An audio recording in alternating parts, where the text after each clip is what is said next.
Hollow Knight is a game about bugs. Lots and lots and lots and lots of bugs. Although bugs rarely appear on people's top 10 lists of things they love, Team Cherry decided that it'd be a good idea to release a game about them anyway. And, well, I'd be lying if I said they were wrong. Now, I'm not gonna lie, I love this game. I mean, that's why I'm making this video about it. But why now? I mean, it just takes one search on YouTube to find a plethora of Hollow Knight gameplay, reviews, speedruns, streams, songs, tips, walkthroughs, mods, theories, anything. Literally anything.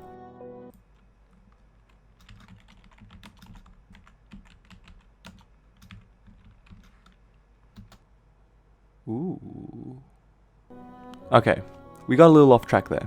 This video is just gonna be about my second playthrough of Hollow Knight. You heard me right, second. About 1 or 2 years ago, I bought the game on Switch for the first time and I fell in love. I've sunk hundreds of hours into it, and haven't really played it since. That is until I saw it on sale, and decided to relive playing one of my top favorite games. Alongside Huniput.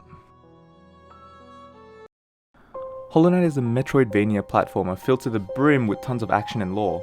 At a first glance, you wouldn't expect a game like this to have much depth in its story. And let me tell you, don't be fooled. I have watched hours of theory videos surrounding this game, and honestly, I don't even know half of what is going on. This game has so many endings, one of which I haven't even unlocked as of this video. Playing through this game, you'd soon realize that what you're playing isn't just some run-of-the-mill game made by some random company. You are playing the amalgamation of Team Cherry's hard work, persistence, creativity, and give me a second here. Generosity. And yeah, generosity does describe them, because let me tell you that there are 3 DLCs that were released for this game, and all of which were free additions to this game. Jokes aside, playing and replaying this game was an experience unlike any other. Every time I encountered mobs, bosses, loot, or overcame parkour obstacles, I felt the insurmountable love poured into this game by its developers. Diving into my journey, I started the game just like any other. I fell down a cliff, moved through the tutorial while picking myself up some goodies. Yeah, you know I like my goodies. I proceeded to fall down another hole, leading me to Dirtmouth, the first town in the game the player encounters. At first the town seems lonely, not a single bug in sight other than Elderbug. Keep heading right and you'll find a well. Hop on in and the adventure finally starts. Having a 2-year gap between this and my last playthrough was a blessing in disguise. I found myself maintaining my basic combat skills, however I couldn't for the life of me remember where I had to go or what I had to do first.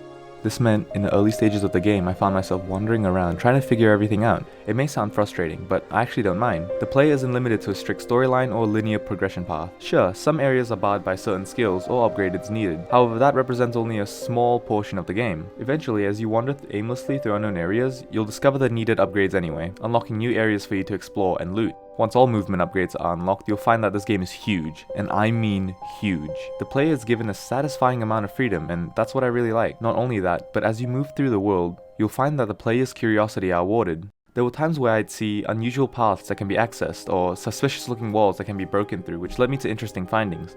Caterpillars stuck in jars, geos, charms, and so much more. It felt really good to be stumbling around killing mobs, mini-bosses, and unsuspectingly stumble into the next area, a secret spot, or even a boss's lair.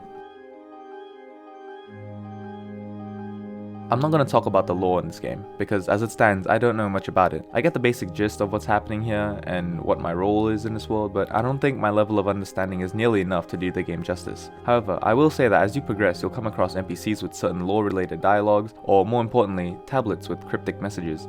Now, in high school, I never really did that well when it came to Shakespeare. My poem was bad, and honestly, I was bad. However, I'm sure somewhere in my subconscious I'm appreciating whatever this is, and that's enough for me. That, however, doesn't mean that the lore isn't good. By all means, it's amazing. There are many videos on YouTube explaining the lore of Hollow Knight, my personal favorite being Mossbag's videos. Every time I hear the lore explained, I find it interesting. It makes me yearn for more. I'm invested in the start of the story, and I'm made to want to know how it ends, if that makes sense. Lore aside, the gameplay speaks volumes. During my playthrough, I was confident in my skills, seeing as it was my second time playing. As you can see, however, I wasn't doing too hot. I found myself with what I would like to describe as the little bitch syndrome. Every time I lost health, no matter what situation I was in, I always found myself instantly healing. Even when I didn't need to. This meant that I was thrown into situations where I'd actually lose more health than I would if I didn't heal. I just kept healing. That wasn't the only issue. My overconfidence in controlling my character led to many errors, which honestly had me questioning if I even graduated middle school. Although frustration would build up as I got stuck at an obstacle, just being able to move through and appreciate the game made it all worthwhile. The beautiful soundtrack paired with the exquisite art made me want more. Every area had its own different theme, complete with its own set of mobs, bosses, and collectibles, some mobs being more annoying than others. Let's get into the bosses. Listen, I'm just gonna say it right now, I love fighting the bosses in this game.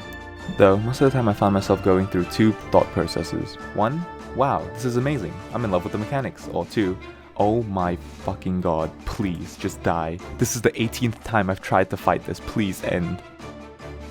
Now, I know number 2 might sound bad, but it still doesn't take away from the fact that the fights in this game make me feel like Jesus. Pretty soon I'll be walking on water and turning it into wine. The further you progress through the game, the harder the bosses get. I mean, obviously. It's no surprise that each boss requires the player to demonstrate high IQ play, delicate movements, and efficient use of soul. Every time a boss was defeated, I felt something welling up inside that I haven't felt in years. It's joy. Each boss rewarded players with plenty of loot, whether it be new upgrades, new key items needed to progress to other areas, or my personal favorite, cold hard cash. Players can tackle these fights in different ways. In the game, charms can be used to give players certain advantages, whether it be to dash quicker, have a longer attack, do more damage. The sky's the limit, just look at how many of these there are. Not only that, but players can also increase their overall health and soul through the use of mass pieces and vessel fragments, and even more. The player, with the use of Pale Ore, can upgrade their primary weapon to increase general damage. It's crazy how much a player is allowed to do, and this is just scratching the surface. I'm probably going to end the video here. I don't want to spoil too much content in this game. I think that if you found this video interesting, or the game interesting at least, you should purchase it, and I guarantee it won't be a decision you'll regret. If you enjoyed this video, please subscribe. I'm begging you. I'm probably gonna go 100% this game on Steam, and I'll see you whenever my next video is.